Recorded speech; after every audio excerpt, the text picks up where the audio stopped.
must ask. Every leader. Again, when I talk about leadership, I'm talking about influence. So this may be the little nucleus of you and your family. Maybe it's just you and your kids, or you and a child.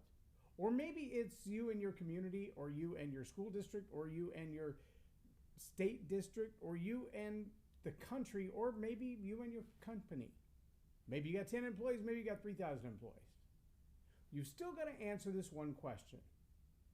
What are the core values that I live my life by, that I will lead by an example into my company?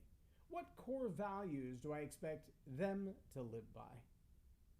Now, you wouldn't believe this, but if you were to look back over the last couple of decades, a lot of the political unrest, a lot of the argument in the media, even in the education system, has a very strong battleground. And that battleground is what I want to talk about today.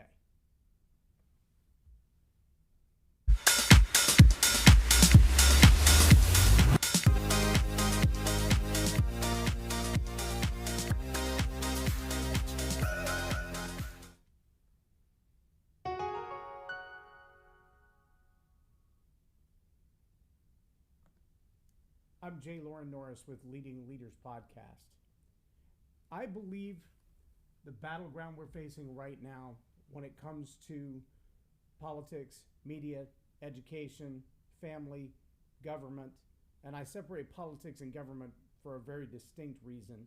If that reason isn't clear to you, send me a private message. We'll have a conversation about it. But the ideas that have driven what we consider Western civilization for a few hundred years are ideas that are contrary to a handful of other worldviews. To make the clearest distinction that I can, and it's very, very generalized, but a generalized distinction, the Western world is built on what we consider Judeo-Christian values, meaning initially they came from a Jewish culture, a Hebrew culture, thousands of years ago. They've kind of been morphed a little bit into a Christian culture through the evolution of religion and societies and cultures, even governments, since the 2,000 years ago.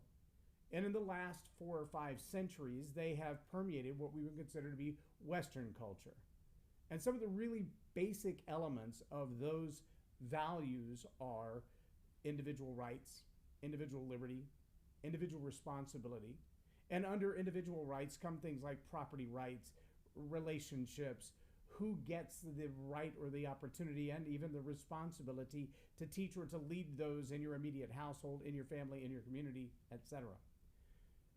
In contrast, there is a more of an Eastern Old World view, a different kind of religion view that has its, origins in religions that are also as old as Judaism, as old as the Hebrew religions.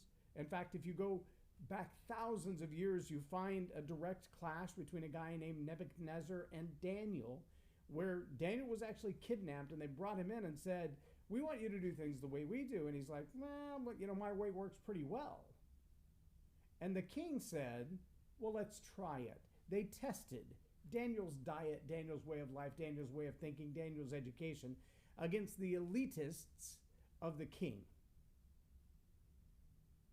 After the test period was over, the king said, "I like Daniel's results a lot better than what we're getting.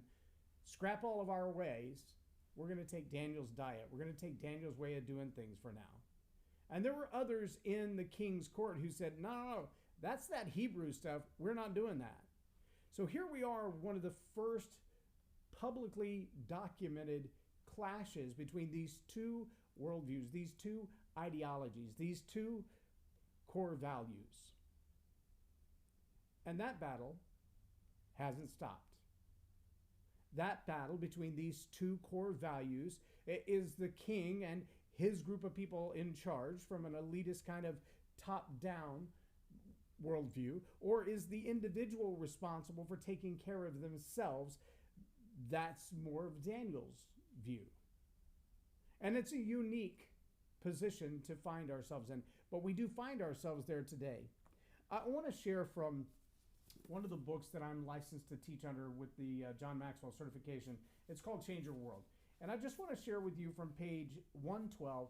This is a list of values. You can go pick up the book. In fact, if you haven't read the book, I encourage you to grab it. But on page 112, he says, when the John Maxwell Leadership Foundation starts a transformation initiative in a country, think about that. We're talking about a leadership team going into a country, almost always at the invitation of the highest ranking prime minister, the president, the king, whoever it is in charge of that country, will bring in the John Maxwell Leadership Foundation to say, help us fix this problem that we have in our society and our culture. We're falling apart. We need some help. When this happens, one of the first things the representatives from the foundation do is ask people, listen closely, from the 8 streams of influence in that country: government, business, arts, education, faith, media, sports, and healthcare, to choose the values they want most to see taught to the people. To simplify the process, we provide them a list from which they can choose. Now, this list obviously is not exhaustive, but it's significant.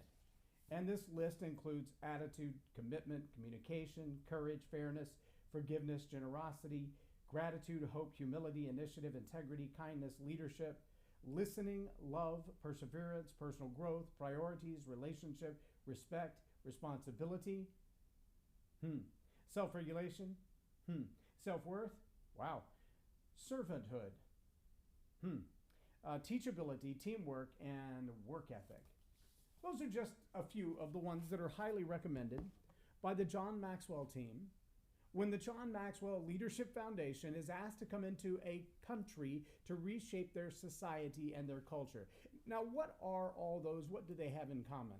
Well, all of those come from a Western worldview. All of those come from, initially, a Judeo-Christian concept.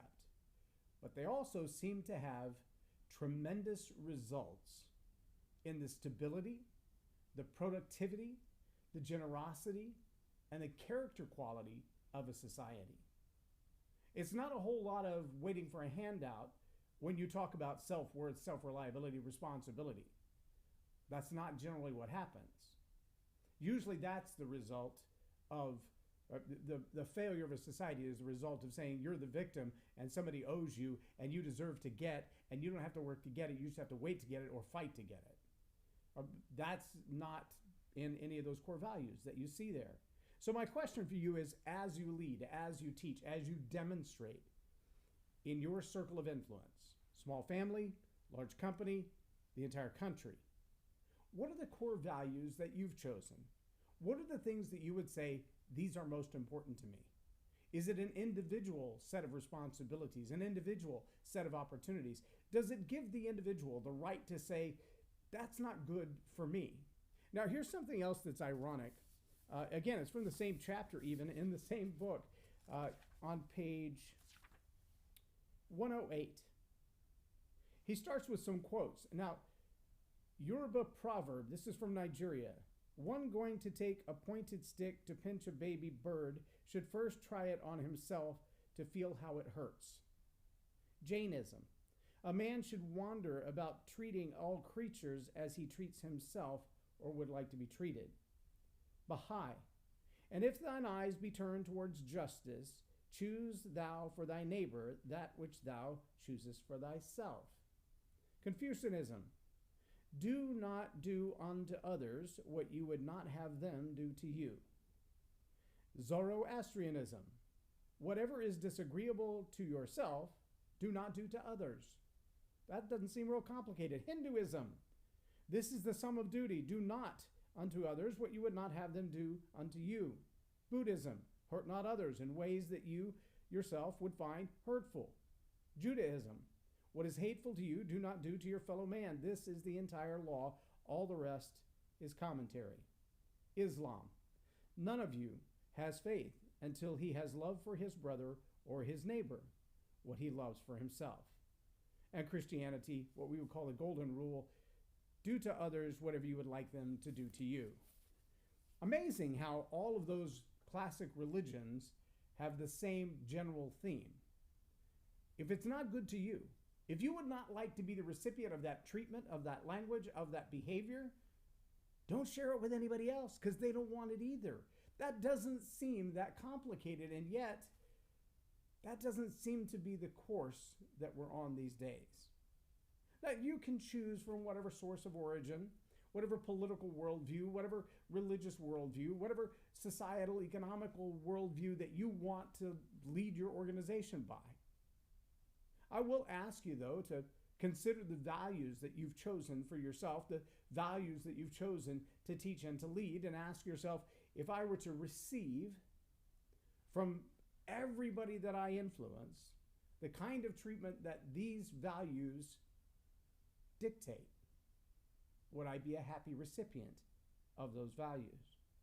That doesn't seem like a complicated question, but it does strike me that there are a whole lot of people who will impose values. Let me just give you one example, because I've talked about this recently. SB 27 in the state of California basically says it's a misdemeanor, like a parking ticket, to steal something that's worth value of less than $950. Okay, it's a law. It's a value. It's basically just moving the bar down so that you can, for lack of a better term, get away with more. That's fine. Let me ask you this. Would the people who write that law unlock their garage door, unlock the gate, open the front door to their home and say, you know what? Have at my home. If it's less than $1,000, just, take it with you. I don't care. In fact, you're welcome to come in and take it because I think you should have it. See, I think if those laws were to hit closer to home for the people who wrote those kind of laws, they would realize the chaos, the disorder, the disrespect, and the disdain for private property rights that law brings in inherently.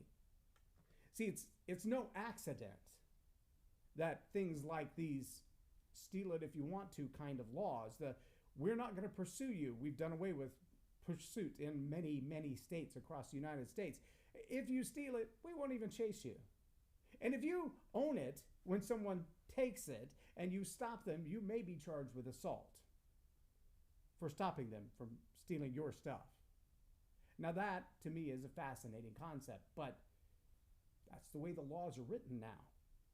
Is that core value one that you would want to be on the receiving end of, or just on the take advantage of? Totally up to you. But I do challenge you as a leader to ask yourself, what are the core values that I live by? What are the core values that I want to demonstrate? What are the core values that I want to teach to those that I lead? Whether it's my kids, my employees, my country, my community, my PTA, my school board, or the students that live in my neighborhood.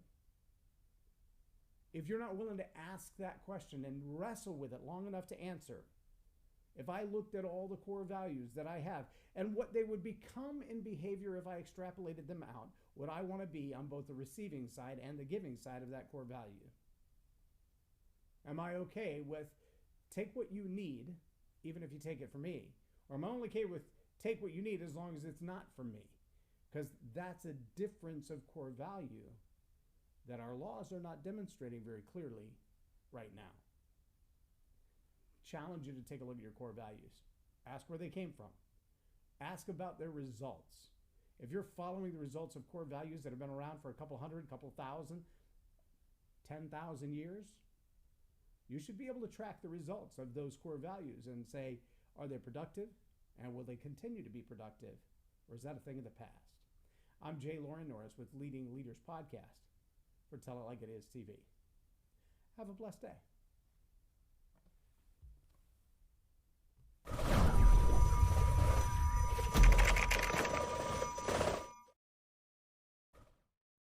Subscribe now for our extensive video library of leadership lessons promoting faith, family, and freedom.